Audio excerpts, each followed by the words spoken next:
ভাত, রুটি, লুচি, পরোটা সব কিছুর সাথে ভালো লাগবে।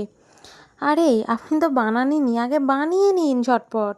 এবার মায়ের নাম করে কড়াইতে একবারই তেল দিলাম, আর মনে হয় লাগবে না। এবার এই তেলে গরম হতেই আমি দিয়ে দিয়েছি আলু। আলুগুলো মাংসের আলুর মতো কেটেছি আর নুন হলুদ দিয়ে ভালো করে ভেজে উলট পালট করে তুলে নিলাম। এবার সেই তেলে ফোড়নে দিয়ে দিলাম দুটো এলাচ, লবঙ্গ, তেজপাতা আর দারচিনি দিয়েছি। ভালো করে নাড়িয়ে চাড়িয়ে 30 সেকেন্ড মতো গরম মশলা থেকে একবার গন্ধ বার করে দিয়েছি।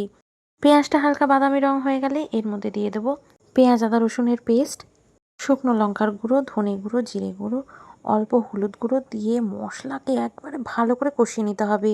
ব্যাস ভালো করে কষানো হয়ে গেছে। এবার চিকেনগুলো দিয়ে মিনিমাম 10 মিনিট এই সব কিছুকে একবারে মিশিয়ে নিন। মেশানো হয়ে গেলে এগুলোকে এবার ঢাকা দিয়ে কিন্তু রান্না করতে হবে। তার আগে দিয়ে দিতে হবে পরিমাণ মতো নুন। নুন দিলেই কিন্তু দেখবেন অনেকটা মাত্রায় চিকেন থেকে অটোমেটিক জল বেরিয়েছে, আর আপনাকে কোনো এক্সট্রা জল ব্যবহারই করতে হবে না। এদিকে একটা পেস্ট তৈরি করে নিয়েছি, সেটা হচ্ছে চিনেবাদাম, কিশমিশ আর দইয়ের। এটাকে খুব ভালো করে একটা মিহি পেস্ট আমি তৈরি করে নেব। এবার ঢাকা তুলে নিয়েছি। দেখুন 3-4 মাস মুরগিটা যা জল খেয়েছে সব কিন্তু কড়াইতে একবারে ঢেলে দিয়েছে। এবার বেটে নেওয়া বাদাম দইয়ের পেস্টটাও দিয়ে খুব ভালো করে আবারও কষিয়ে নিচ্ছি। এবার ভালো করে মশলাকে একবারে কষিয়ে ফেলতে হবে, আর সাথে দিয়ে দিলাম ভেজে নেওয়া আলুটাকে।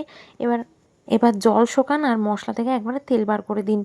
ঠিক এরকম পজিশন হলে আপনাদেরকে দেখতে হবে আপনারা কতটা পরিমাণে জল রাখছেন, গ্রেভি নাকি একবারে এক বালতি ঢেলে দেবেন।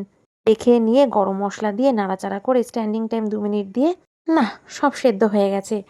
না, অনেক সুন্দর করে কষ্ট করে বানিয়েছি, এবার তো খেতে হবে। টাটা, চললাম।